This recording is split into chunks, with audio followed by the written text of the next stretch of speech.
Good evening and welcome to TMD Tonight. I'm your host Gavin Foster. Today we'd like to welcome our guest Sergei Millian. Sergei, welcome to our show. Thank you, Gavin. I'm pleased to be here. Thank you. So, have you ever met Mr. Trump? Yes, I did. What was the purpose of your meeting with Mr. Trump?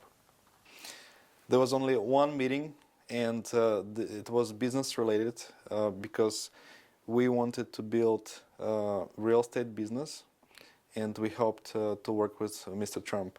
And the idea behind the meeting was also to discuss strategy and marketing opportunities for the Trump Hollywood project in Florida. So it was purely business related meeting.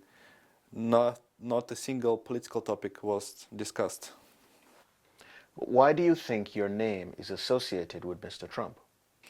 I think it's the frenzy of media because they created this picture which is absolutely not true, that I'm his close personal friend. And the business I've been doing real estate. So I'm a real estate guy. So and all the things that have been happening, they've been happening about 10 years ago, and the media portrays these events and meeting as if it happened yesterday.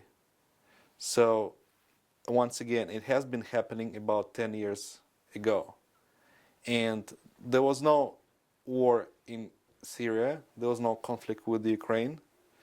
Nothing was happening right now, and everybody, even those attorneys who say that Russia is bad, that Russian clients are criminals, mafia, and they don't want to work with Russia, they were very happy to receive Russian investors' money. They were happy to serve their needs. And please remember, the relationship at that time was great. And about Barack Obama administration, they were promoting doing business with Russia. They were promoting mutual investment. They were happy to receive Russian investment coming to the United States. So that was the time. It was totally different from what has been happening the last few years when the relationship got into some difficulties.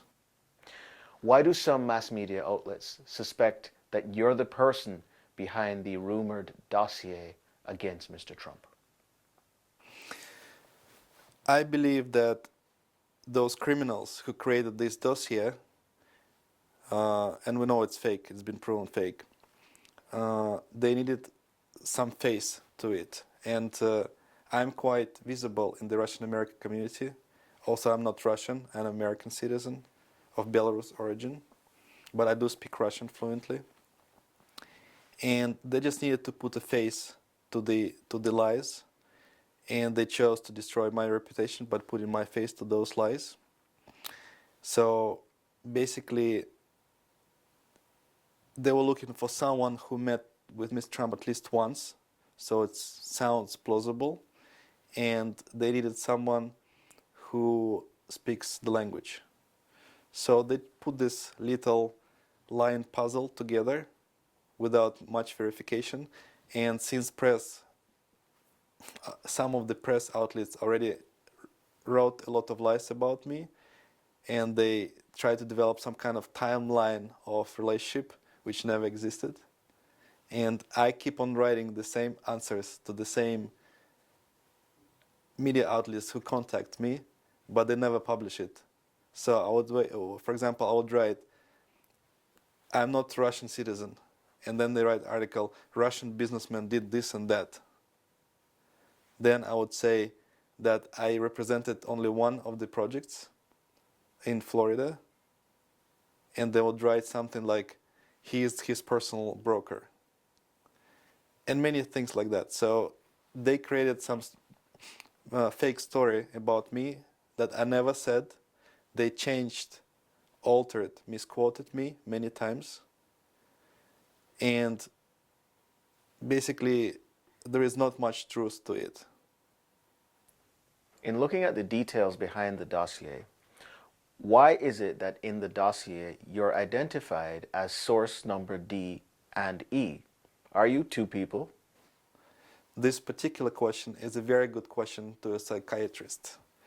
because in medicine they use terminology and they call it, I think, bipolar disorder. So that might be the case. Whoever created this fake dossier, they might suffering from the same, disease. Do you think the accusations against you personally are attempts to destroy your image or seek revenge against you? It's a very good question, Gavin. What I want to tell you is this. There are some people who might be not as successful in business, and they basically become very hateful, and they try to avenge those people who are doing more than themselves, and it becomes to the level it becomes an evil issue. So I think that could be the case with me. Is basically somebody is trying to frame me because they just got either vengeful or they got hateful. So that might be the case. It might be the case of hate and avenge.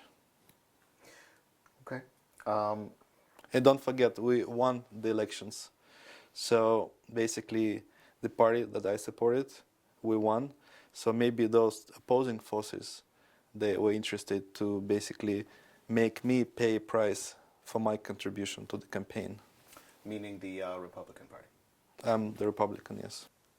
If the dossier actually exists, do you think that it would bring danger to the president, yourself, or anyone else in particular? The dossier doesn't exist. And my final question for the evening. Since all of this information, these rumors about you, are proving to be a fabrication, what do you plan to do? What will be your steps, your next steps in this? Mm-hmm.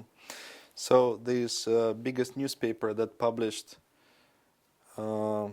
fake news about me, I already sent them a letter demanding that they, first of all, remove these dirty articles that they wrote about me. I think there are 2. And that they apologize to me for writing these dirty articles, which are absolutely fake, lying, and it's a blatant lie. I'm so upset. So this would be the first step. And then depending how they behave, we'll go further. I would like to say this. Any fabrications, falsifications, deceit that is directed against the President of the United States is basically pretty much a threat to the national security of this country. United States is the beacon of hope and the bright example for all the nations. And the US President, he is the hope for the humanity and the God will. Well, I think that's it from me. Thank you very much for your time. Thank you, Gavin. Thank you very much for joining us on TMD tonight. I'm your host, Calvin Foster.